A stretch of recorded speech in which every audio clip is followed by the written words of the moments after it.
A beautiful Sunday morning sa atong tanan. Pakita ako sa inyong mga beautiful smiles, be. Ay. Indeed, what a wonderful day to worship our God together. Amen ba? Are we all happy that we are here? Amen? No matter what the week has been for each of us, I know, nainiagi nga baha, no? Di lang dugay nga panahon. But di na to kalimtan nga ang grasya sa Ginoo, ang iyang pagbubo sa iyang panalangin, ang iyang kamaayo, nagbaha po diha sa atong kinabuhi. Amen ba?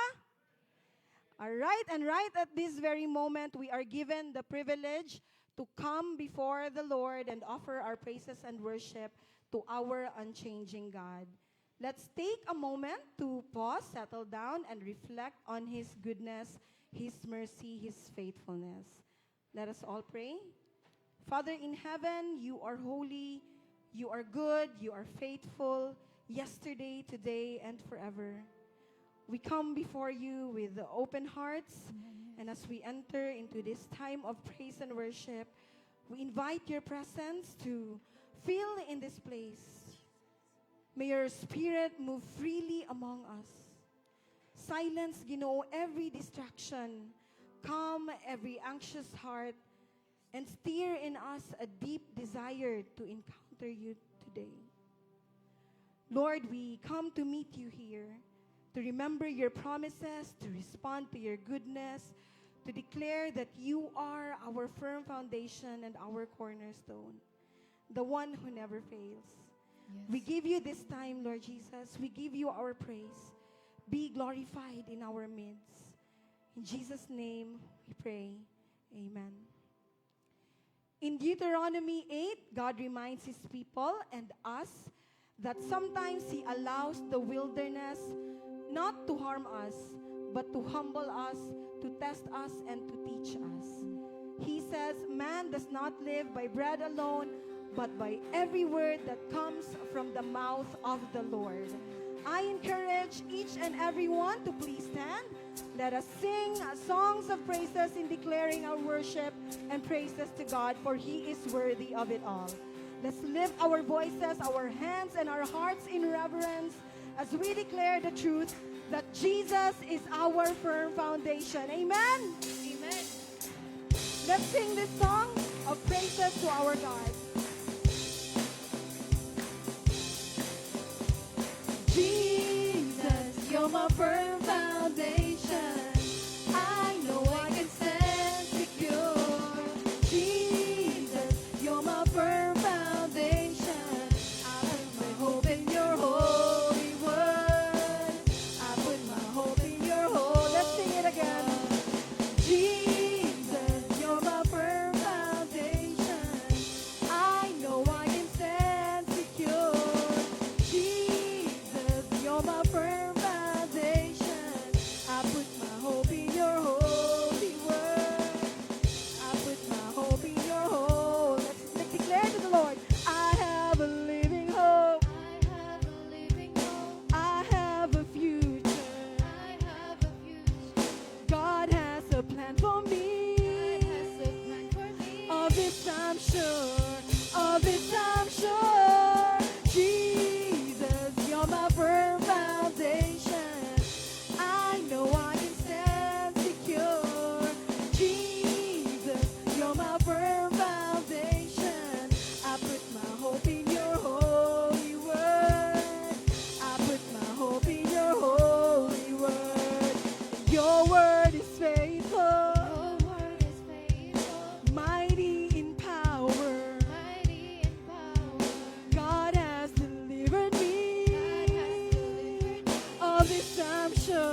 Let's give a clap offering to God.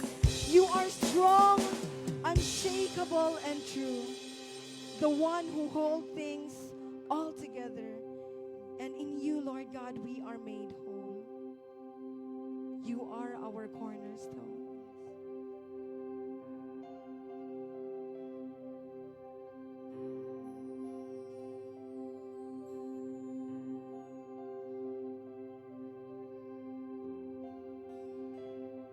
Let's worship the Lord through this song.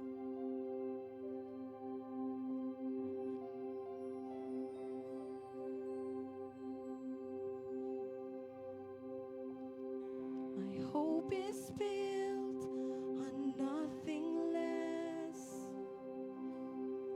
than Jesus' blood and righteousness. I dare not trust the sweetest frame, but wholly trust in Jesus' name. In Christ alone, cornerstone, weak made strong in the Savior's love through the storm. He is Lord, Lord of all. Yes, truly, Lord God, you are our cornerstone. When darkness seems to hide its face, I rest on His unchanging grace.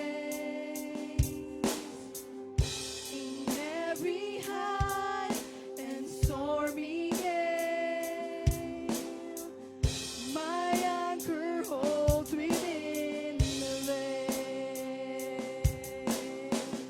My anchor holds within the veil. In Christ alone, Christ alone, cornerstone, weak made strong in the Savior's love through the storm. He is Lord, Lord of all. He is Lord. Let's declare, church, He is Lord. He is Lord, Lord of all. In Christ alone, in Christ alone, cornerstone, weak made strong in the Savior's love through the storm. He is Lord, Lord of all.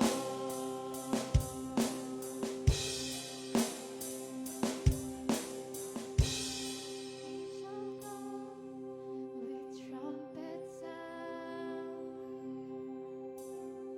may Adonai in Him be found. Rest in His righteousness alone.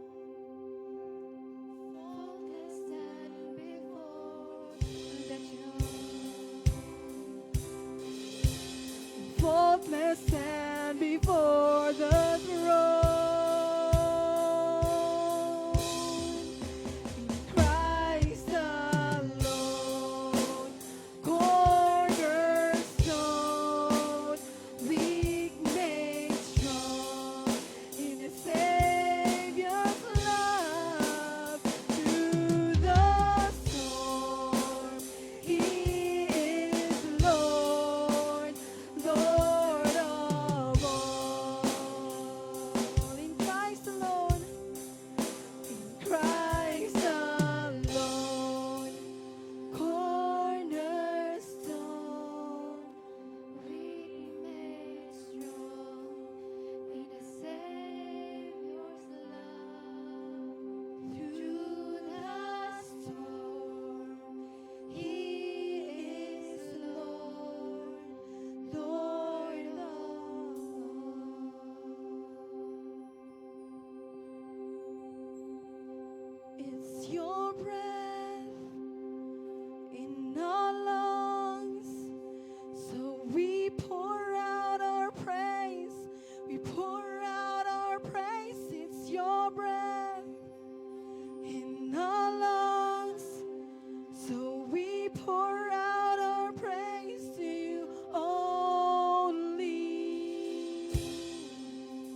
our cornerstone. You alone, Ginoo, is our firm foundation.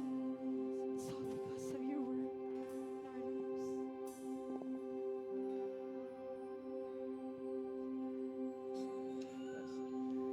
Father, we are so privileged, O God, to be sustained, to be loved by a holy and gracious God and loving God.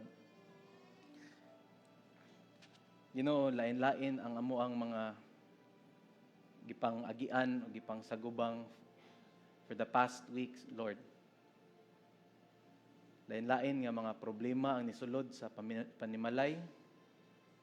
Lain-lain ang mga personal problems. Lain-lain sad nga mga problema nga nisulod ug na-experience na mo as a church. Only one thing that remains, Lord, is that you are faithful to the lives of your people.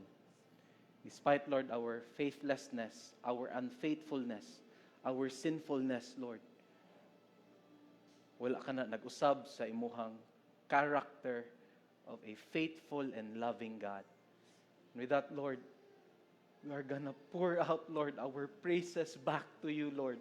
Because ikaw lang yun, Ginoo, ang angayan nga balikan aning tanan. Ikaw, Lord, ang rason nga nung nakabarug pa mi, nga nung naka-eskwela mi, nga nung nakatrabaho pa mi. That's because of your faithfulness, Lord, sa mong tagsatag sa akin na buhi. Lord, this is such a hard and testing times, Lord. Dili lang sa as a nation, but even as our faith, Lord God, as Christians, as believers, as disciples of your Son, Jesus Christ. Daghan, Ginoong Dios, ang mo rob us out, Lord, from your presence that would pull us away, Ginoo, kanimo. Lord, salamat nga imuhaming gitabangan to go back, Lord, sa imuhang tiilan nga mangayog pasaylo, and that you will always, Lord, always yun ka ready nga mo pasaylo ka na mo ug mo restore. And salamat niya na, O Dios. Lord, we pray for our brothers and sisters who are really suffering, Lord, tungod sa niagi nga bagyo, Lord. Especially, Ginoo, nga to sa Palawan nila ni Pastor Randy. Nga naguba taon nila hang tulay, Lord God. Nga makalabang sila sa sapa. Lord, among silang gidala sa pag-ampo that even in this difficult time, Ginoo, they will have a meaningful worship, Lord, meaningful experience with you. And that is also our prayer, O God, for the rest of the people who are also struggling and suffering because of the aftermath of the typhoon. So, Lord, we bring them back, Lord, nga nasa imong loving and gracious hands.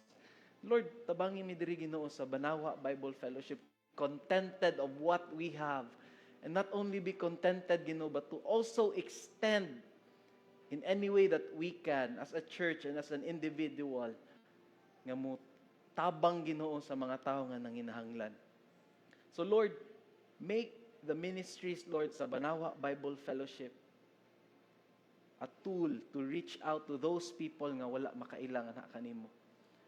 So that, Ginoong Dios, pinaagi nining komunidad nga imong gitanom diri sa Banawa, mahimo kami, Ginoong, suga ug asin sa among komunidad nga imuhang gidesign for your church.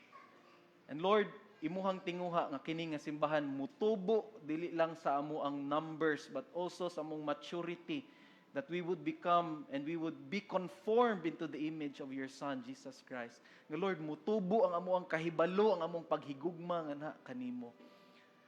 So Lord, among pag-ampo, nga dungan kami, Ginoo, nga magdungan kami, O Dios, og tubo. Nga walay mahibilin sa imong mga kaanakan, nga nagpabilin, Ginoo, sa immaturity. But kami, O God, dungan, hand in hand, nga mutubo as a body of Christ. So Lord, as we continue to worship you, O God, may our problems, Lord, or anything, Ginoo, that would hinder us from experiencing you and listen to your voice, Lord, amo kining gi-entrust kanimo, gi-surrender nga na kanimo, O Dios. Para kami, O God, maka-concentrate dili lang sa pagminaw but sa pag-apply pod sa imuhang pulong nga amo ang masinati karong buntaga. So Lord, mahimaya ka, O Dios, sa kinabuhi sa imong mga kaanakan, and dili kami mugawas ni ini nga lugar o Dios nga dili mausab pinaagi sa imong pulong. We commit to you this prayer, O God, in the name of the Father and of the Son and of the Holy Spirit. Amen and amen. Padayon ta sa pagtindog og ato ang basahon ang ato ang scripture from Deuteronomy chapter 8 verses 1 to 3. Atong dunganan from New International Version. 1 to 3, go. Be careful to follow every command I am giving you today, so that you may live and increase and may enter the possess the land the Lord promised on oath to your ancestors. Remember how the Lord your God led you all the way in the wilderness these 40 years, to humble and test you, to know what was in your heart, whether or not you would keep His commands. Verse 3, He humbled you, causing you to hunger, and then feeding you with manna, which neither you nor your ancestors had known, to teach you that man does not live on bread alone, but on every word that comes from the mouth of the Lord. Blessed be the reading of God's word. Pwede na tang manglingkod. Good morning, mga igsoon. Good morning sad sa ato ang mga higala o igsoon online who are with us. Good morning. Welcome to Banawa Bible Fellowship. Before we proceed, we would like to welcome our visitors who are in our midst. Na ba tayo first timer dere? Na Gab? Say name? Sorry? Touch? Dutch. Hello Dutch. Good morning. Welcome sa Banawa Bible Fellowship. If you have time to fellowship with us for the coming Sundays or even weekdays, midweek na to nga mga fellowship, you're very much welcome. Now, also we would like to uphold gyud nga mga celebrations diri sa Banawa Bible Fellowship. Saan na ang mga wedding anniversaries. So if you have time to congratulate or to greet Mr. and Mrs. Ramirez sa ilahang anniversary, wedding anniversary this coming 22nd of July. Kanos anik yan? Martes, so, karong Tuesday. So invited mi yan? Depende. So ate and kuya, happy wedding anniversary in advance. Now, naasa tayo coming forum, and this forum is about redeeming identity, a story of grace and truth. So we will be inviting Brother Mark Estefan Oblero and Pastor Ronnie Ventayen on how to reach out, on how to understand and minister to the LGBTQIA+ community. Now, we encourage sa ato ang mga members diri sa BBF to join this forum para ta ma-equip, para ta makahibalo, makasabot ug maka-minister sa ato ang mga higala, mga silingan, co-workers, may it be classmates, or nabatay relatives or family members who are struggling with homosexuality or sa kaninga nga mga issues. And we encourage you, brothers and sisters, to join with us. 2 weeks from now, this would be on August 3rd, that is on a Sunday. So, ang ato ang registration fee is 300 pesos and ang ato ang venue is at AA's Barbecue didha sa Andres Abellana sa Guadalupe. So, if you are interested, or very much you are very much welcome to join, and please approach Ate Mislay and Ate Tere. Kaway-kaway mo para makahibaw sila asa sila mo duol after. So please register. Duula lang sila after the service or pwede ninyo sila i-message sa Messenger. Padayon gapon ang ato ang prayer meeting every Wednesday 7 p.m. So we encourage everyone nga mao ni ang usa sa ministry nga dili unta i-neglect nato as a church, that we would pray with each other and for each other. Now, naasa tay coming fellowship, mag-una ang WEFCO karong Sabado. Yay, atong mga pinalangga nga mga mama, mga tita, mga lola ani nga simbahan. So ana sila'y upcoming fellowship this Saturday unsa oras tita? 8 8 ang registration, magsugod 9 a.m. So if naamoy tita, naamoy mama, lola, bisag dili tig-apilan or dili official members sa Banahaw Bible Fellowship, we encourage you to invite them para ani nga buluhaton. And after anang WEFCO nga fellowship, naa say men's fellowship, no, the same pod nga adlaw, alas 5 sa hapon, hangtod na sa alas 7 or alas 8 sa gabi. So dinner will be served sa men's. Walay labot ang women's. Ang mga women's, mahuman sila by 4 p.m. And then musunod din ang atong mga papa, atong mga tito, ang atong mga lolo. So please approach Kuya Jeriel or Pastor June kung ganahan mo or interested mo to join our men's fellowship. So before na to sugdan ang ato ang sermon this morning, no, we would like to invite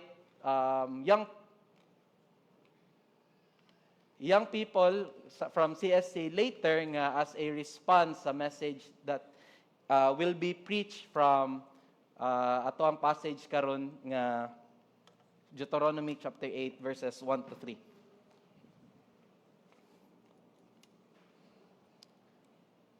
Now, sa pagpadayon na to sa to ang sermon series, no, karong month of July, that is rooted in God's word. Nga sa inyo pang na matikdan for the past 2 Sundays, no, we are now in our third na nga sermon or third na nga Sunday sa tong sermon series nga rooted in God's word. Human nga naghisgot da about sa Bible, Human nga naghisgot ta about sa Bible of being reliable and then trustworthy for the past Sundays. Karon nga Sunday, no, maghisgot ta about the necessity of God's word. Nga ang pulong sa Dios is a necessity. It is a need. Usa siya nga kinahanglan nato dili lang as a Christian but as a person who proclaims or who claims that we are followers of Jesus Christ. Now, the same with our physical bodies nga kinahanglan tag pagkaon. No, nga kung dili ni nato ihatag sa tong lawas, saputon ta, di ba? Kita mo ang nagtawo nga kanang gutom-gutomon, sapot-saputon. No, so the same with our need, no, sa tong physical aspect of physical food, nga kung dili ni ma-provide nato sa tuang lawas, matigok gyud ta, dili lang kay sapot-saputon ta. Pero murag dili man tingay klaro sa ato ang mga lawas karon, no, nga nagnihit tagkaon. Saktora. But dili gyud ego or enough ang pagkaon. Kay ngano man, ang kinatibuk-an or ang totality sa atong pagkatawo dili raman sa physical nga lang nga aspect. No, kung magtan-aw ta og tawo, dili raman sa ilahang kagwapa or kagwapo, kung unsa katas-a ang ilang buhok, kung unsa katsuy ang ilahang panamit, dili raman na mao nga aspeto ang ato ang kinatibuk-an sa pagkatawo. Aduna pud kitay gitawag nga kalag or soul. No, anatay kalag or soul. And sa giingon pa ni Auntie Miriam Webster Dictionary, the soul daw is the immaterial essence, ang parte sa nga dili makita sa ato ang lawas. This is the animating principle or actuating cause nga maoy mag-cause sa ato ang lawas nga move. So the reason why nganong mulihok ang ato ang lawas, well, aside sa atong mga joints, ang ato ang hunahuna nga nagkontrol aning tanan, it's because of our soul, ang ato ang kalag. And ingon pa diha si Auntie Miriam that the spirit daw, the soul, the soul, no, is the spiritual principle embodied in human beings. Nga kining mga rationalities na to, ang atong espirituhanon, ang atong moral. The same with our physical bodies, nga kung wala tay kaon, no, or sa mga dependent diri sa kape, kung dili ka inom og kape, maglabad gyud ang ulo. Kung dili ka kaon, no, kung dili ka snack, sapot-saputon. Now, kung dili maatiman ang ato ang kalag, ang ato ang soul, maapektaran ang ato ang moralidad, ang ato ang decision making between right and wrong, ma-affected ang ato ang desire sa kinabuhi. Nga kung unsa man atong gitinguha, Dios nun ba nga tinguha or daotan nga tinguha. Maapektaran ang ato ang panghuna-huna, ang ato ang mga decision making, even ang ato ang mga cravings, no, or ang ato ang kinabuhi as a whole kung dili na to atimanon ang ato ang kalag. That is why, from the passage that we have read earlier, no, ang ato ang theme this morning is to live not by bread alone. Dili ra pinaagi sa tinapay or sa pan. No nga, gikan siya sa Deuteronomy chapter 8, verses 1 to 3. Now, bread, again, mag-refer ta ni Auntie Miriam, bread daw is used as, of course, food or sustenance. But naay evolution ani nga word, no, naay development ani nga word, nga gigamit pod siya as, in exchange for the word livelihood, or naay slang diha for money. So, dili lang siya kay bread lang nga physical bread, no, nga maoy or literal nga pan, kundi pwede sad siyang magamit sa anything nga magsustento kanato sa tuang pangita baron, sa tuang job, no, or sa kwarta ba na, anything nga magsustento sa tuang kinabuhi. And this is where we get our noun, the breadwinner. No? Breadwinner nag-indicate that someone in the family is financially supporting, or di ba siya ang pinakadako og suporta sa financial sa inyong pamilya. Nga siya, quote and quote, nagbuhi sa inyong pamilya. Mo ni ang breadwinner, mo ni gikuha na to, or mo ni ang resulta rather sa evolution or sa development sa word nga bread. Nga kung mo describe ta og someone as the breadwinner of the family, siya ang nagbuhi, so to speak, sa pamilya. But then again, our theme suggests that we do not live by bread alone. Na wala na to gi-invalidate ang bread, okay? Wala na to gikuhaan og importansya ang kwarta. Wala na to gikuhaan sa importansya ang ato ang trabaho nga ang application ani nga sermon dili kay atong biyaan tanan natong trabaho or anything nga nag-sustain sa atong pamilya financially, but that we would be reminded nga ang kinabuhi dili lang ang ato ang pagkinabuhi dili lang pinaagi sa kwarta, sa trabaho, sa tinapay, sa pagkaon, kundili ang matagpulong nga muguwa sa baba sa Dios. And from the passage that we have read earlier, there are 3 benefits. Unsa man nga klase nga spiritual food nga atong makuha? Tulo ka benepisyo sa kalanon sa tuang kalag, no, if we will live not by bread alone but by every word that comes from the mouth of God. No, so if you have your bulletins with you na atay outline diha, no, if hilig kay mo magsulat-sulat, na ay ang atong mga gwapa o gwapo nga mga usher sa likod na sila ihatag nga mga bulletins.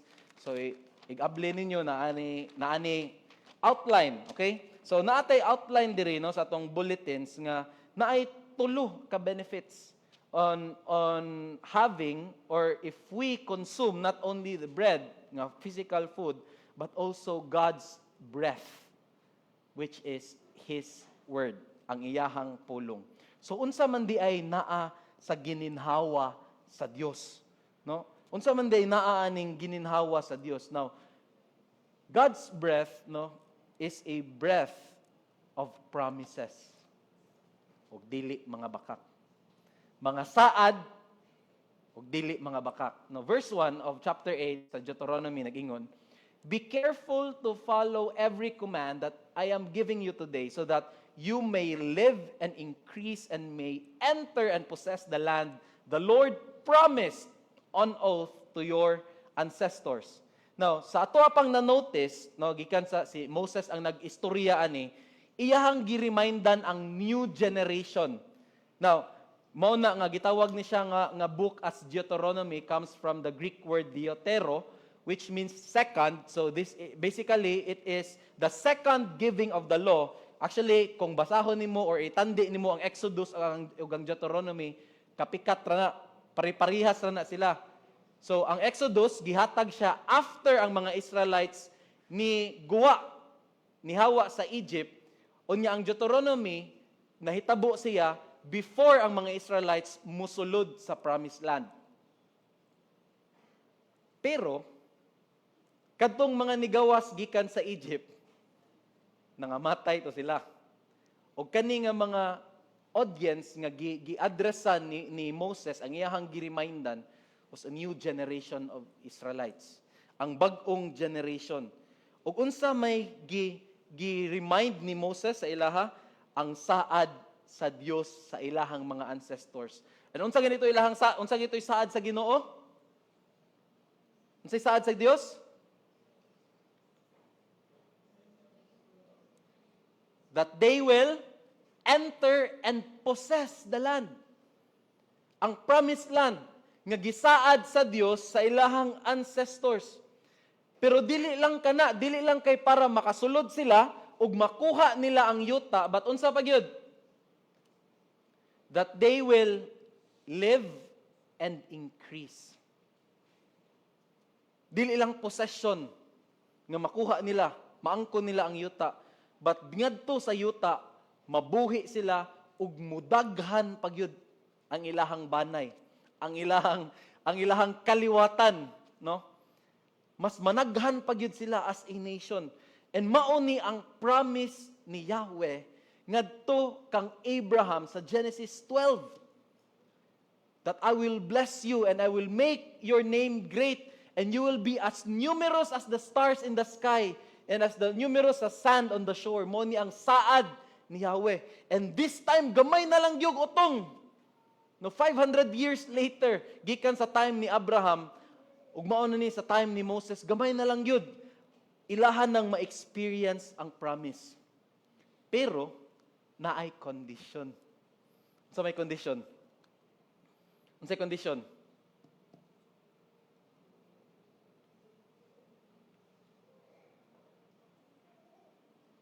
That the people should be careful to follow every command.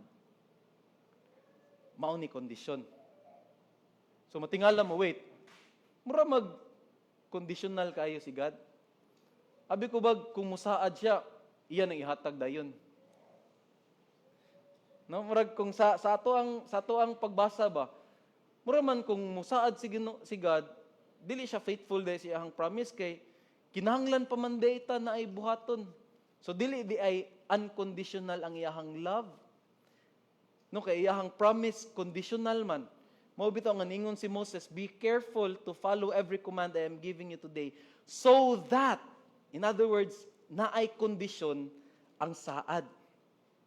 Now, kung mubasa mo sa Bible, mga igsoon, every time we read a promise, no, sa Bible, there is a command that entails.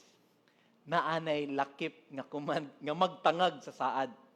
Now, for example, no, very common, very kanang sikat kayo, commonly used nga passage, Jeremiah 29:11. I know the plans I have for you, says the Lord. Nindot kayo ang saad sa Ginoo, plans to prosper, not to harm them, the Israelites. Pero kay ba mo nga naanay saad?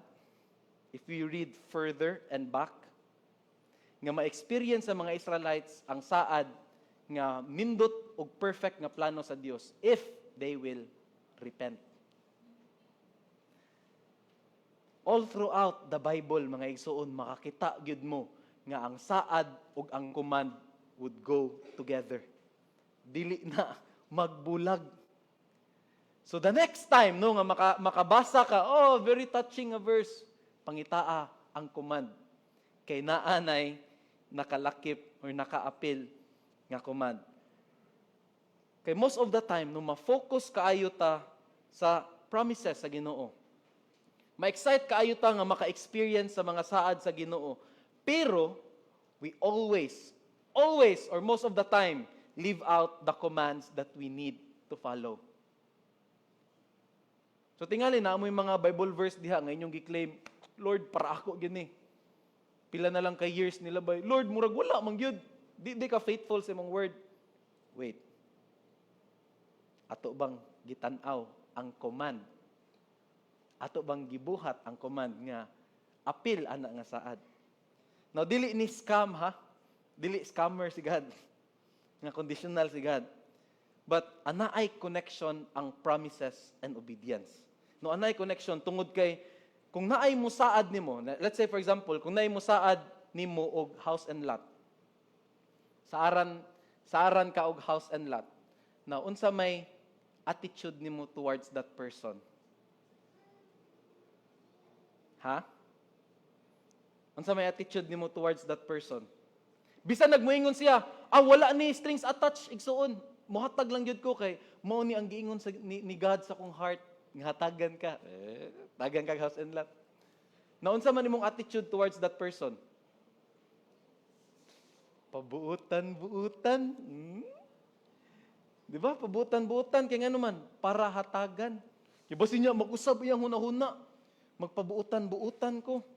Bisan nag wala siya gisulti unta nga imuhang dapat buhaton. Pero magpabuutan-buutan ka kanuman para idayon gyud og hatag. Because unknowingly, promising kaayo ang mga butang sa or tawo sa kalibutan nga kung naa gani trabaho nga dakog sweldo, unsa may mutatak sa tong hunahuna? Mabuhi gyud ang ako ang tibok pamilya ani. Di ba na saad? No? High paying job. Hay, secured na ako ang future. Pwede na ako magminyo, ma. Pwede na ako magminyo pa. Naay saad. Ug tungod ana nga saad, naa kay buhaton towards that promise gikan sa high-paying job. Unsay command nga naka-entail anang saad nga security? Manrabaho jud kog maayo. Kay pinaagi ani mabuhi ang ako ang pamilya. So kung naay saad nga makabuhi sa imong pamilya, unknowingly naa kay buhaton para makuha na nimo nga saad. And mao ni ang connection between promises and commands sa Bible. Kay in every promises ana ay command nga nakatangag. Buhaton gyud nimo ang tanan, no? Balik ta sa katong trabaho, buhaton gyud nimo ang tanan para dili ka mataktak sa imong trabaho kay nganuman promising man kaayo ang work. Naa may saad ang imuhang trabaho nga mabuhi mo. Or sa ilaha pang giingon makatigom ka og emergency fund nga bisag 6 months ka nga di magtrabaho. Bisag 6 months ka nga di magtrabaho, mabuhi ang imong pamilya. Saad. Ug kung naay saad, ana ay command. And that is why Moses reminded the new generation as they were about to enter the promised land. Sa same chapter, but verses 6 to 7.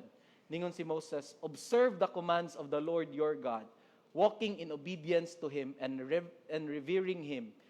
For the Lord your God is bringing you into a good land. And that good land is promising.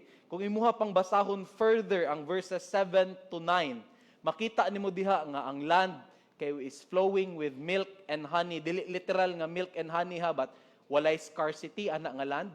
Tambok na nga yuta nga ideal siya for farming, ideal siya for animal grazing. Nindot ang iyahang panubigon, no? Dili walay drought nga ma-experience nimo ana nga land. Kung imong tan-awon ang land, promising kaayo. Pero the only trusted and reliable aspect ani nga land is si Yahweh, nga maoy nagsaad. The one who brought them to that good land. Kay ang land, no? Kay ang yuta, makawat ra man gud na. O di ba mailog sa lain nga maugyod ang nahitabo sa mga Israelites. No, nagpabadlong sila, gikawat sa mga Babylonians, sa mga Assyrians, gikonquer sila. Nawala sila sa promised land pila ka years after tungod silang pagpabadlong. Tungod kay bisag unsa kanindot sa balay or sakyanan. Kabantay mo sa recent nga panghitabo, nabahaan, bang, guba ang balay. Ang automatic nga sakyanan or ang electronic nga sakyanan nabahaan, bang, guba. Kung nakita mo atong balay og sakyanan sa bagyo nga naligiran og bato, guba. Og di matuod maabtan sa kaguba, makawat sad. Malinugan or masunog. Mo na igsuon, no, nga we will not live on bread alone.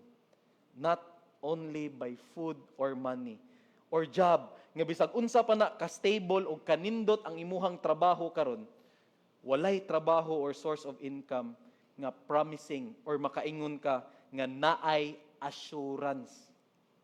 Kay even ang mga insurance company, pwede kayo silang mo declare og bankruptcy. Even sa mga insurance company, walay assurance. In other words, walay kasiguraduhan aning kalibutan na. But there is someone whose breath, whose words of promises are reliable and trustworthy. On mao ni ang atuang food for the soul. No? In a world full of lies and uncertainties, our souls need promises from someone whose words are reliable and trustworthy. Because when we deprive ourselves of God's words of promises, kining pulong sa Dios ba nga puno sa saad, kung atong i-deprive ang atong kalag sa mga saad sa Dios, pangitaon ni nga mga promises sa laing butang or tawo. I tell you, pangitaon ni either sa job, pangitaon ni either sa kasikatan, pangitaon ni either sa kwarta, sa tawo, sa uyab, sa karelasyon, sa asawa, sa bana, sa mga anak.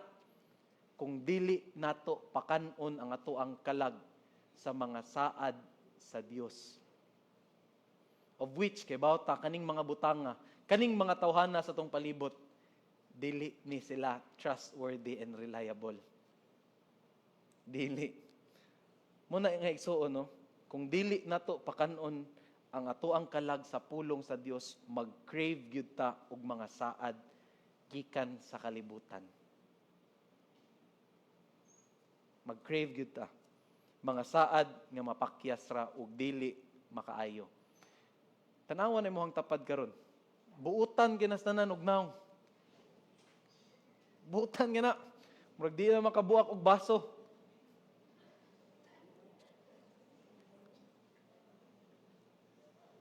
Pero walay maski isa nato diri nga makaingon ta nga makasalig ta. Wala. Siya nagmoingon ka nga, pirmi man na akong bana leader man na sa church. Akong asawa active man na sa ministry. Di gyud. Wala gyud tay makasaligan aning kalibutan na. Not even our jobs, not even our homes or our houses, wala. Mao na nga, kung mapakyas, no? Kung pakyason ta sa tawo, nga atong gisaligan og maayo, bang, guba ang ato ang kinabuhi.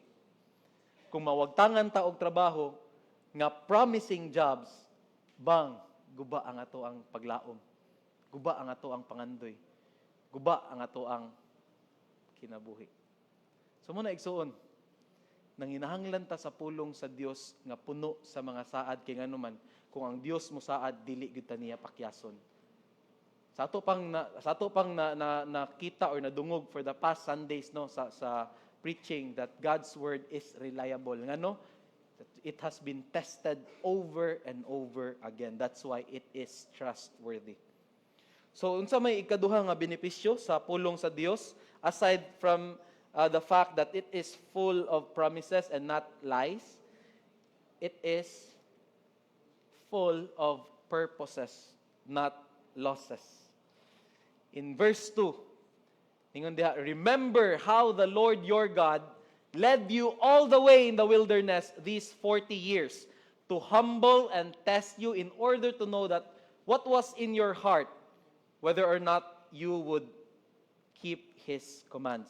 Now, if the previous point, no, ang previous point kay nag-refer siya sa future state sa mga Israelites.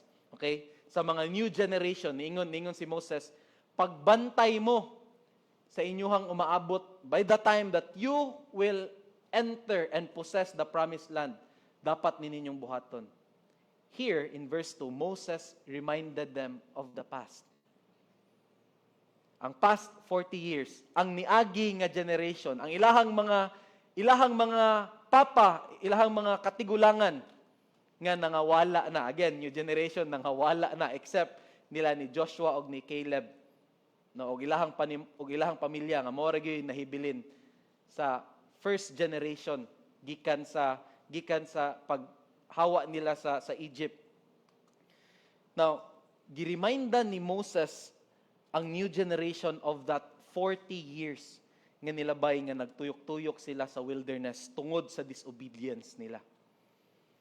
And in spite of their hard-headedness, Yahweh, ningon diha, continued to lead their way.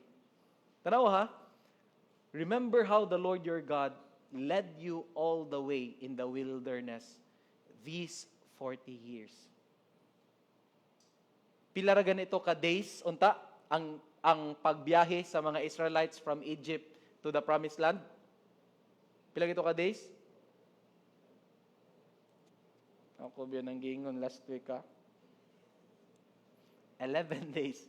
No, 7 days pa lang gani ang nilabay, nalimot na mo. Nga 11 days ra to. Okay, 11 days ra unta ang biyahe from Egypt to the promised land. Pero naabtan sila 40 years. And ngano? Sa ilahang pagpabadlong. In spite of that, ningon si Moses, timan-in ninyo, kung giunsa mo paggiya sa Dios sulod sa 40 ka tuig nga pagpabadlong sa inyong mga ginikanan. Nga mao'y nag-cause ninyo nga nagtuyok-tuyok mo sa wilderness. No, kung imong imagine nun ba, 40 years nga pagpabadlong. Mahutdan man gani tagpasensya sa bata nga usa ka adlaw ra nga nagpabadlong, 40 years na ba kaha? No? Bisag 1 minute or 5 minutes lang imuhang anak magpabadlong, magdagan-dagan, dili lagi magpabadlong. Wa na musaka na nga to ang kilay. Hasta ato ang dugo, atong BP musaka pod. Imagine na ang patience sa Ginoo for 40 years, no? But of course, faithful si Yahweh sa iyang mga saad. O kadtong ilang pagtuyok-tuyok sa wilderness, maniha, ang kadtong ilang pagtuyok-tuyok sa wilderness was not wasted years. Kung atong imagine nun, 40 years nga wala sila'y padulngan. 40 years sila nga walay progress. 40 years nga walay improvement ang ilahang kinabuhi tungod sa sala. But, the Lord had purposes. Ana ay katuyuan ng Dios that those years were not losses. Dili kato kawalan. Kaya nga naman, unsa iyahang katuyuan, unsa iyahang purpose? To humble them, to test them, in order to know what was in their hearts, whether or not they would keep His commands or not. Those 40 years of wandering in the wilderness was not wasted years. It was a time for them to be shapen by God Himself. Ingon ana ang pasensya sa Dios, no, nato. Nga bisan pag-deserve sa mga Israelites nga magtuyok-tuyok sila sa wilderness tungod sa ilahang mga sala, God turned it for good. God turned it for good. Kibaw ko igsuon, daghan kayo nato diri nga daghan tag mga kalisdanan sa kinabuhi tungod sa ato ang pag-antos, rasad, or consequences sa ato ang mga sala. I know, ang uban nato diri nag-antos ta tungod sa atong mga binuhatan rapod nga mga sayop. Tungod rasad sa ato ang mga pagpabadlong. Ug sa ingon ani nga mga panahon, mga igsoon, we feel stuck, no? Nga mura bag wala na may progress ang akong kinabuhi, Lord. Lord, murag wala na may padulngan ang akong kinabuhi, Lord. Mura naman kog Israelites, Lord, nga nagtuyok-tuyok na lang sa wilderness nga walay padulngan. Akong mga kauban akong mga classmates sa una, Lord, na sila'y asawa, na sila'y house and lot, na sila'y sakyanan. Ang ilahang content sa ilahang conversation, Lord, unsa na imuhang gidrive nga sakyanan. Asa nakapuyo nga kondo. Pero ako, Lord, murag nagmantinir ang gyapon kog commute. You feel stuck. Perhaps tungod sa consequences sa imong mga sala. Perhaps tungod kay consequences sa sala sa uban, no? Kay kaning new generation naamong raman ni sila sa binuhatan sa ilahang katigulangan. Muna nga naapil na pud sila og tuyok-tuyok sa wilderness. Ug usahay sa tong kinabuhi ingon ana ta, no? Mag-suffer ta sa consequences sa sala sa uban tawo. And siguro ang uban nato diri nakapangutana. Nganong naa pa mangyapon ko karon? 5 years ago nga naa ko ani mao ra magyapon akong sitwasyon. Wala may padulngan or improvement ang ako ang kinabuhi. Ug mao ni ang food for the soul nato karong mga igsoon. That what feels like useless and unproductive times is actually God's purpose of shaping and forming us into the image of Christ. Yes, nagpabadlong ta. Nagsuffer ta sa atong consequences sa sala.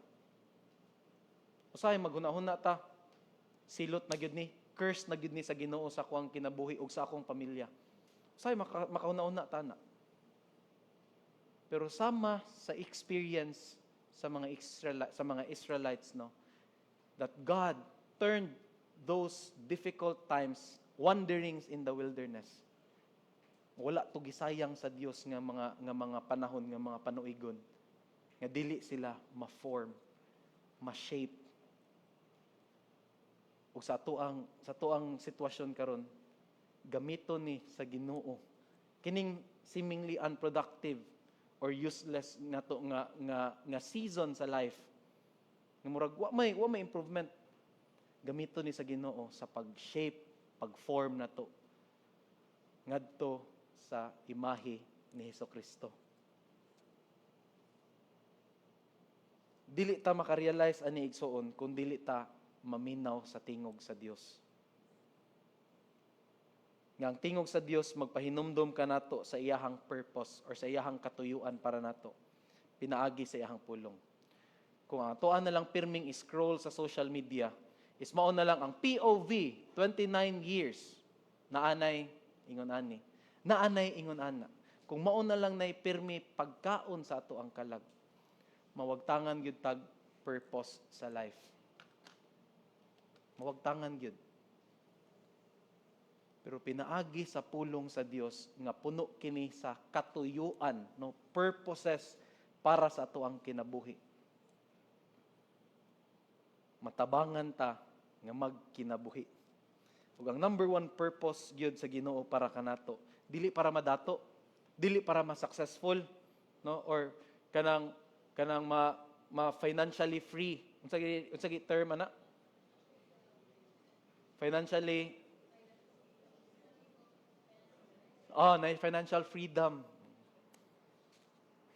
Dili na maoy katuyuan sa Dios sa tuang kinabuhi. Ang katuyuan sa Ginoo sa tuang kinabuhi for us to be conformed into the image of His Son, Jesus Christ.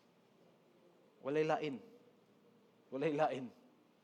Mauna ang number one nga katuyuan sa Dios nganong iya tang giluwas sa atong kasalanan para ta mamahimong or maparihas sa dagway ni Kristo. So mawagtangan gyud kag paglaom igsuon kung ang imuhang priorities naa lang sa physical bread nga mabahaw ra dayon. Pila ra man yung pagkabahaw anang tinapay, pila ra may pagkabahaw anang kwarta. Pila ra man ka adlaw ninyo magasto kuno bi ang 20,000. O inyo ang sweldo. Ngabi ninyo, dako na kay tanan. Pila ra man na kaadlaw ninyong magasto. No? Murarag pan sa Julis. Bahaw dayon. Igo ra mo ana sa tong kamot. Wa na daghang kay bayron nun.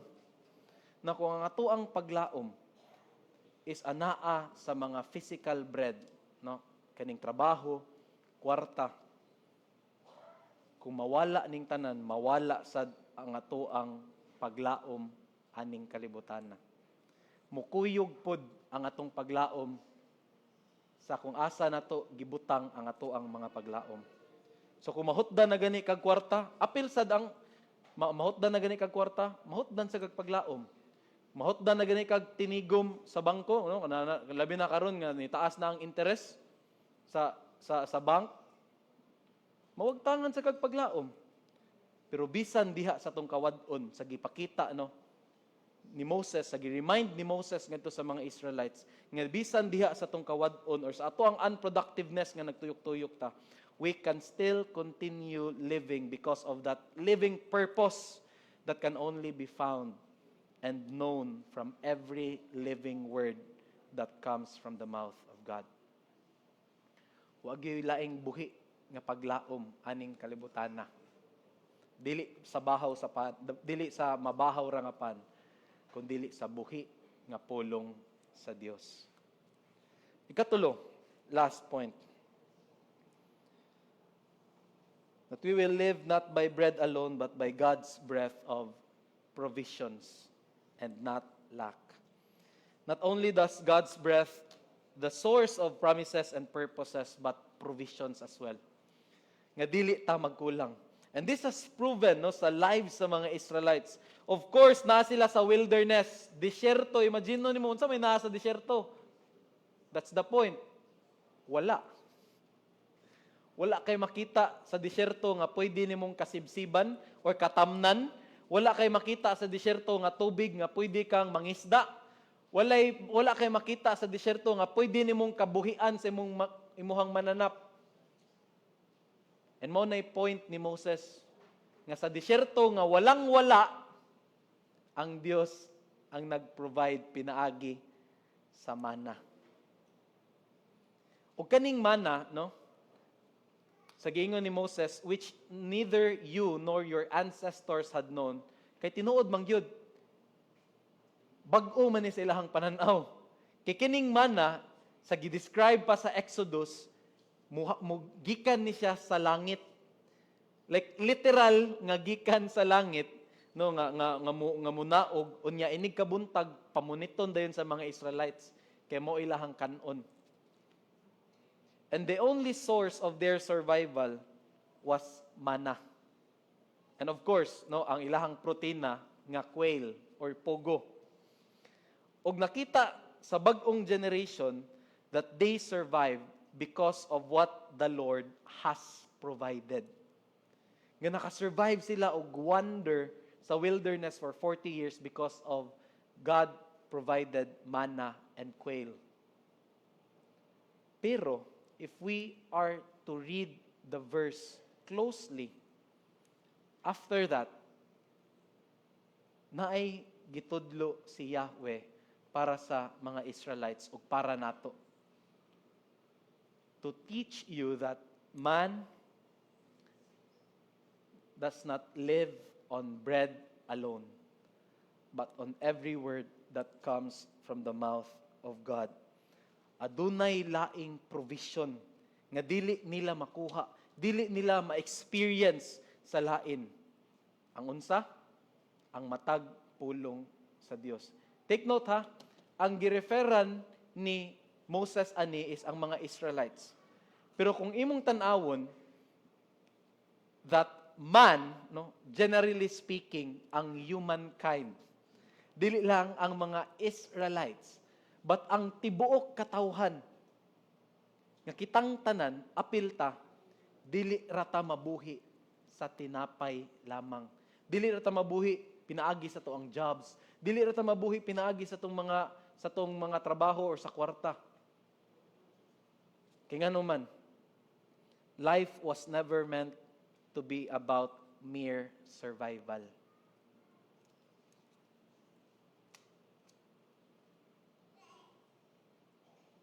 Ang design sa Dios sa tuang kinabuhi dili lang kay para ta mo exist.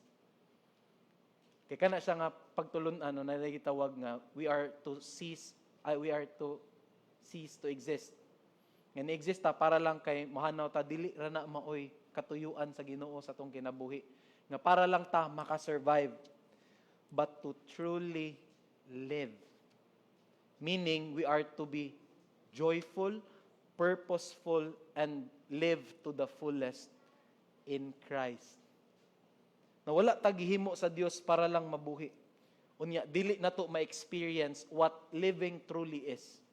No nailaing pag-describe ani nga klase nga kinabuhi igsoon. Kining buhi pero patay. Ba mo unsa? Kiba mo unsa? Zombie. No, nanay daghan sa ato ang katrabaho. Musod sila sa ilahang trabaho. 8 hours kompleto tulog, partida. Pero way kinabuhi. Di ba? Mo bitaw na nga atong i-describe. Kamuram kag way kinabuhi nga naman. Naginhawa tuod pero wala nagmalipayon sa iyang kinabuhi. Ug mao ni katuyuan sa Ginoo nato.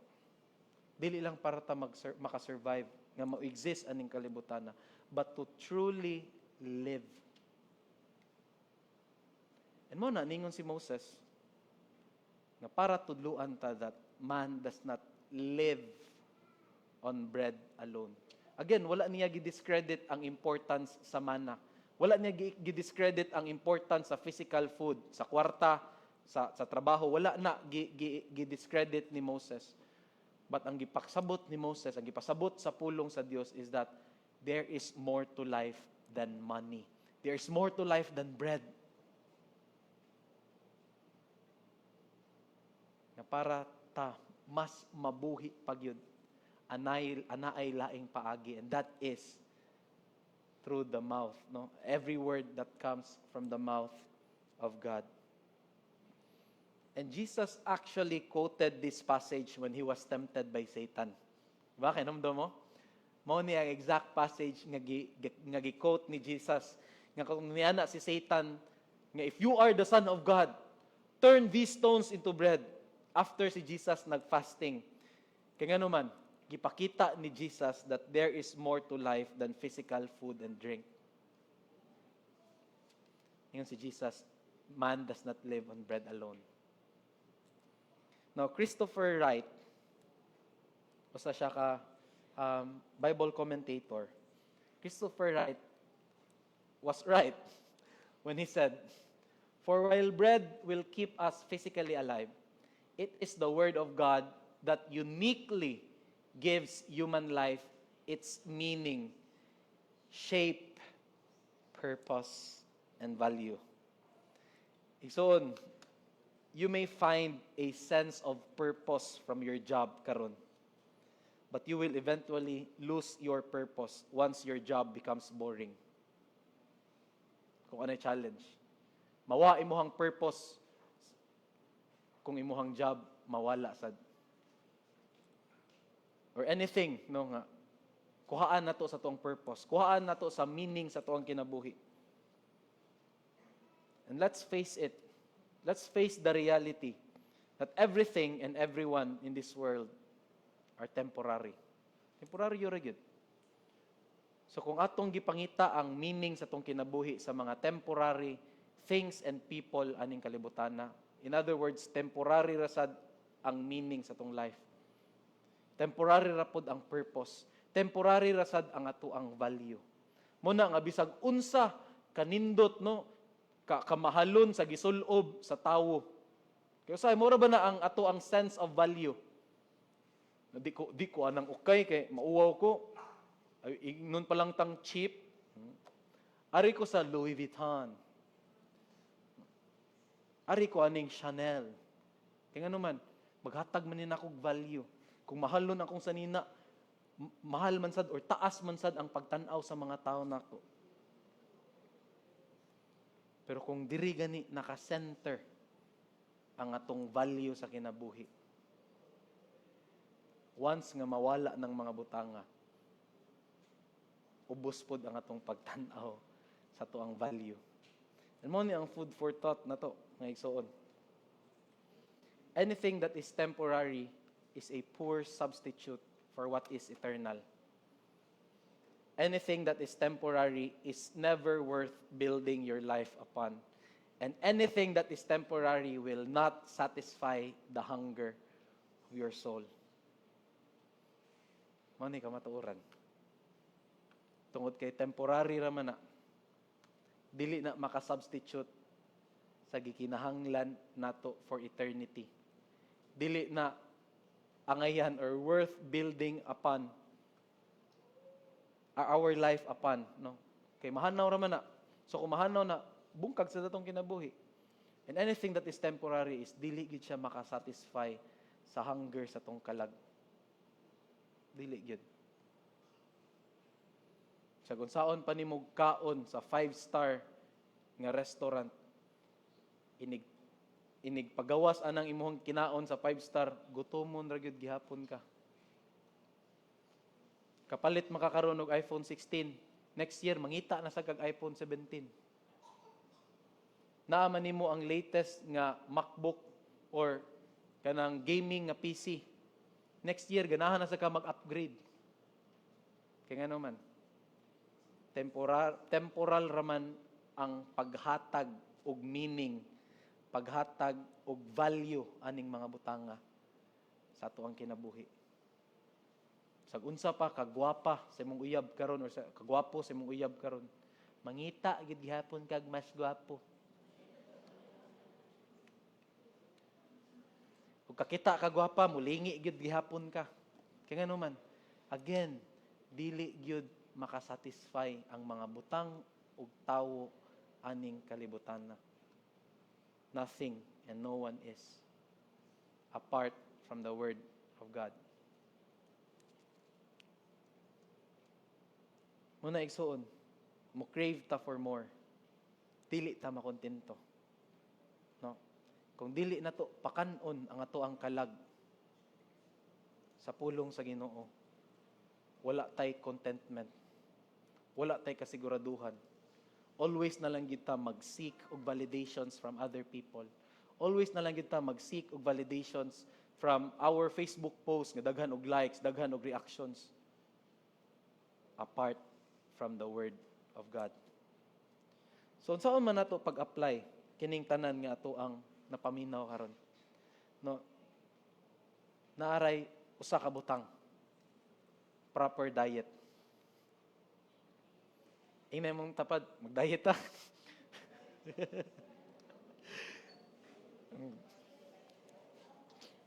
Proper diet.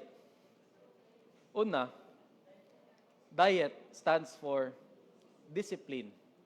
Disiplina. Igsoon, kontrola imuhang food intake sa imong kalag. Kontrola ang food intake sa imong kalag. Unsa may pirmi nimong gipakaon sa imong kalag? Mga POV sa mga successful nga businessman, POV nga mga successful nga artista, POV nga mga successful nga influencer. Na kung ingon ana na lang ang ginakaon sa imong kalag, mo na nga mag-expect ka sa imong kalag to crave for more. Kaya nga naman, maora man na ang imong gikakaon. Now, if you are not serious with feeding your souls with God's Word, then you are in a serious trouble, igsoon. Ug dili lang ikaw, apil po di mong pamilya. Mag-suffer sa imong batasan. Mag-suffer sa imong decision making sa kinabuhi. Dili lang ikaw ang mag-suffer sa consequences. Apil na sad ang ato ang pamilya. Now, we wouldn't be able to build or to strengthen our homes if ang ato ang mga kalag luya. Kung wala tay disiplina sa ato ang food intake. Spiritual food intake. So, discipline. Ikaduha, to be intentional. Now, ang ato ang diet should be done on purpose. Dili kay latang-latang. No? Ako, latang-latang. Usahay, mag-fasting ko no hay. Say tawagan na nga fasting? Intermittent fasting. Pero one day ra. Yan naman, dili man intentional. No? But sa ato ang spiritual diet, kinahanglan ta maging intentional. Ayaw tuguti nga mamalnourish imong kalag. No, to the point nga mazombi na ka. Gwapa or gwapo kaayo ka nya imuhang kalag daot di ay. Malnourished di ay. No, ayaw. Be intentional sa pagpakaon sa tong mga kalag. Ikatulo, kani. So disod ra ba ni sa diet, exercise. No, bisa nag-strict kaayo ka sa food intake, pero kung dili gani apilan og exercise, di na lang gid ta mag-expect nga mulus ang ato ang weight, nga ma-healthy ang ato ang lawas, maura pod ni sa ato ang spiritual diet. Kung sige lang tagbasa, no? Always lang ta mo appeal sa prayer meeting. Unya, every day ta magbasa sa pulong sa Ginoo. Every Sunday ta mo appeal. Maminaw sa wali, mag-take notes pa. Pero walay application. Malnourished gihapon ang atong kalag. Kung walay application, kung walay pag-exercise sa ato ang mga intake, no, spiritual food intake, kung dili ni nato i-apply. So kinahanglan gyud og exercise, no, i-apply ang atong mga nakatunan. Ikatulo, thirst for God's word. Nawala gyud ni undang ang atong mga cravings sa kinabuhi igsoon. Lahi-lahi ni ang atong cravings every day. Mauna nga kung temporary ra nga food ang atong ihatag sa atong craving soul, temporary ra sad nga nourishment ang mahatag ni ani. Instead, we are to thirst for God's word that would give us healthy promises, healthy purposes, and healthy provisions. Now, if nag-crave ang ato ang unod nun nga bahin ug last, no? Ganahan kayo tang makighilawas. Ganahan kayo tang mutan-aw og mga butang nga dili dapat tan-awon. Ganahan kayo tang mubuhat og butang nga dili dapat buhaton. Unsay solusyon? Thirst for God's word. Thirst for God's word. Mo bitaw nga niingon ang psalmist, I have kept your word in my heart that I would remain pure. Now, how can a young man become pure? By living according to your word. Igsuon, no, kung nag-crave ang ato ang unod nun nga bahin, ang pagkaon ana is ang pulong sa Ginoo. So if tan-aw nimo weak kaayo imuhang spiritual aspect, nga dali ra kang madala sa temptation, basig di ay malnourished na imuhang kalag. Wala na kay proper diet, spiritual diet. Pero igsuon ha, don't die yet. Ayaw sa kamatay. Hopeless na gining tanan, dili. No, kaya nga naman, let's have a spiritual diet. Nainay mong tapad, mag-diet ta ha. Apil na po jogging. Jogging ta ugma. Ang diet sugdi karon ay na ugma. Okay, ang spiritual diet na to. Let's pray. Lord, salamat sa imuhang pulong o Dios nga nag-remind ka na mo nga ang amuang kinabuhi di ay Lord dili lang amuang kinabuhi nining kalibutan na dili lang sa pagkinabuhi sa physical nga aspeto but sa amuha pong espirituhanon nga bahin. That we also have to take good care of our souls, of our spiritual aspect. Just as how much we give value to our physical aspect. Lord, thank you for your promises, Lord. Sa imong mga saad nga ri kanamo nga wala gyoy kapakyasan. Nga Lord, always gyud nimo Ginoo gipakita all throughout the history nga wala gyud ka napakyas sa imong mga saad. And mao kini Ginoo ang amuang pundasyon sa amuang pagkinabuhi. And this is where we get our purposes from. Og provision sa mong mga kalag. Dili sa mga lies sa kalibutan, dili sa mga losses of time, Lord, nga amuang nasinati from the past. Not even the lackness or ang kakulang sa provision nga among makuha aning kalibutan na. But that we would be able to live truly by being joyful, purposeful, pinaagi sa mong pagpakaon sa mong mga kalag sa imuhang pulong. Holy Spirit, we pray that as we commit ourselves into this strict spiritual diet, makasalig kami nga imuha kaming tabangan. Nga ang amuang unod nun nga bahin, mo reject ani nga klase nga lifestyle. But pinaagi sa balaang espiritu, nga anaa ka namo, mao'y mag-enable sa imong mga kaanakan nga mupadayon niini nga journey sa among Christian life, so that we would become and conform into the image of your Son, Jesus Christ. This is our prayer. In Jesus' name, amen. The God who led the Israelites in the desert is the same God who is here with us today. Amen? And as we reflect on His provision, we invite you now to partner with God's work diri sa atong simbahan through our tithes and offerings. This will be used in the different ministries that we have diri sa Banawa Bible Fellowship. When we give, we acknowledge that everything we have comes from Him. And as you come forward to drop your offerings in the basket, please remain standing and join us in singing our response song, Great Are You, Lord.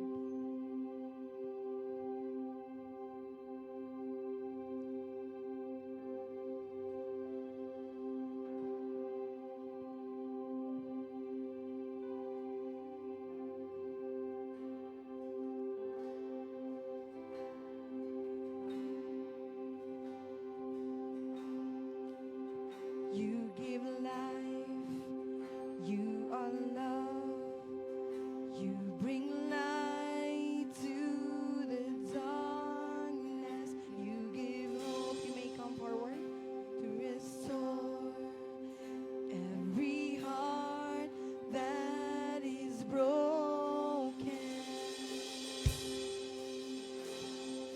Great are you, Lord.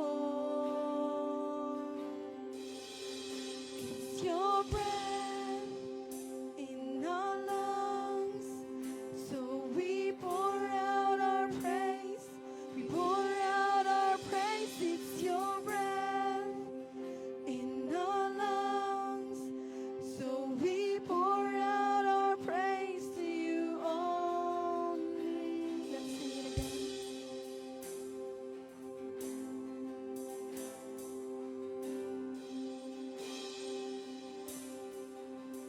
You give life, you are love, you bring life to the darkness, you give hope, you restore every heart that is broken.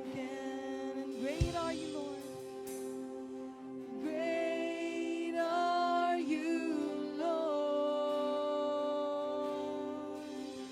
It's your breath in our lungs, so we pour out our praise. We pour out our praise. It's your breath in our lungs, so we pour out our praise to you only. It's your breath in our lungs, so we pour out our praise. We pour out our praise. It's your breath in our lungs, so we pour out our praise to you only.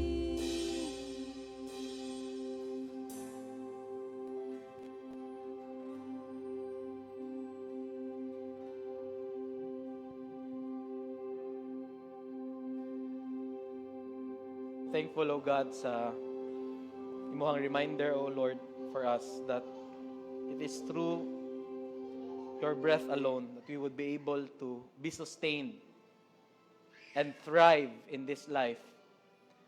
That no amount of money or fame or glory that would give us satisfaction in this temporary world. So Lord, bless your people who have committed their lives into having a strict spiritual diet. And bless also those people, Lord, who are still struggling to surrender unto your loving care. Holy Spirit, continue to convict them. And thank you as well, O Lord, for providing us not only sa muang spiritual sense, aspects, but even sa mong financial aspect, Lord, nga naghatag ka na mong trabaho o pangitaan, Lord, sa amuang kinitaan, nga ma-providean ang physical needs pod sa mong mga pamilya o sa mong kaugalingon. And Lord, gamay lang yun ni nga porsyento nga among ibalik nga na kanimo in honor of your faithfulness sa muang lives. Pinaagi ni ining offerings, Lord, in finances.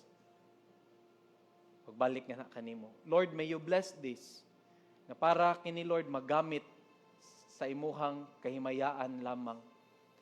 And diri, Lord, sa Banawa Bible Fellowship, would be faithful sa paggamit sa imuhang money nga gitapok sa imong katawhan para kini, O Dios, paglambo sa imuhang ministry diri sa kalibutan. May you be honored, Lord, sa finances sa Banawa Bible Fellowship and even sa mong personal nga mga finances and how we take good care sa kwarta nga imuhang gi-provide nga rin kanamo. Banawa Bible Fellowship, the Lord bless you and keep you. May the Lord make His face shine upon you, and may your countenance be lifted up in the Lord and give you peace. Amen and amen. Amen. Amen. Amen.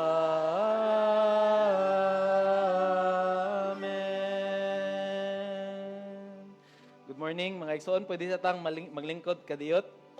No, naalantay gamay nga buhaton. Kadiyot lang nga buhaton. Now, sa mga wala na hibalo, no, that we are already accepting official voting membership sa Banawa Bible Fellowship. Na unsa may gipasabot na yaning official voting member, it means that naatay gitawag nga mga official voting members sa church nga sila ra gyud ang naay katungod nga muhatag sa ilahang voices, no, sa ilahang opinions regarding sa pagpadagan sa toang iglesia diri sa Banawa Bible Fellowship.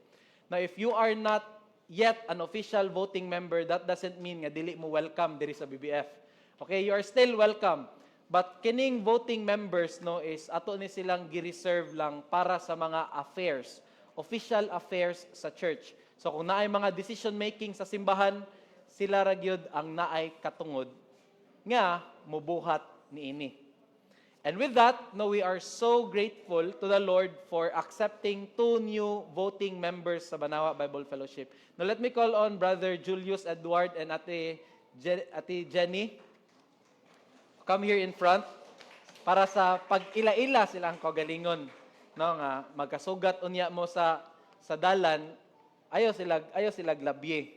Ali, Julius. Ali, Ate Jenny, duham din sila ka Jay.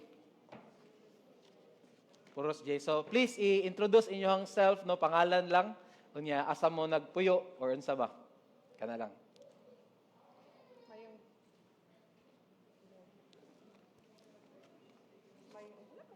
Wala, te. Marag. Sige daw, te. Kana. Gana rin. Ako dahil si Jeneline Sarsona. So, Jen, ang kasagaran na ginatawag diri sa ko. Sa katong wala pa nakailas sa ko, pero almost 1 year na mo ko diri pastor. Almost 1 year. Yes. Nasa agin. Gidala sa Ginoo. Taga dahil ko, taga Davao. Pero na ako diri nagtrabaho sa Cebu. Diri na po sa Banawa. Thank you, Ate Jenny. Ako si Julius Edward Gawig, wala pa nakaila. Before, nag-serve ko sa RBF, sa church plant sa APAS, and then karon nabalik naman diri sa BBF, so anak ko diri ka. Yeah. Welcome kayo ka, Gab. Taga Amande ko, taga Barangay Luz. Barangay Luz. Alright. Now, part sa ilahang, part sa atong pag-accept sa mga new official voting members, kay naani sila panumpaan, atubangan sa Dios, of course, atubangan sa congregation nga diin sila mahimong official voting member. So, Julius and Ate Jenny, no, you just raise your hand and repeat after me sa akong basahon. I, and then state your name. An official voting member of Manawa Bible Fellowship. Under the Evangelical Free Church of the Philippines. Having convicted by the Holy Spirit of my sinfulness and led by Him to surrender my life and follow my Savior and Lord Jesus Christ. And agreeing with the EFCP statement of faith, commit myself to God and to His body to do the following through the Holy Spirit's help and enablement. That I will walk as a genuine disciple of Jesus Christ. That I will share in the collective responsibility of Banawa Bible Fellowship. And I will honor the accountability nature of BBF. So help me God. Amen. Ato silang i-lay hands, no? And let's pray for them. Ngampot ta para nila. Lord, thank you kaayo sa commitment, Lord, ni Julius and Ate Jenny sa niining iglesia nimo sa Banawa Bible Fellowship.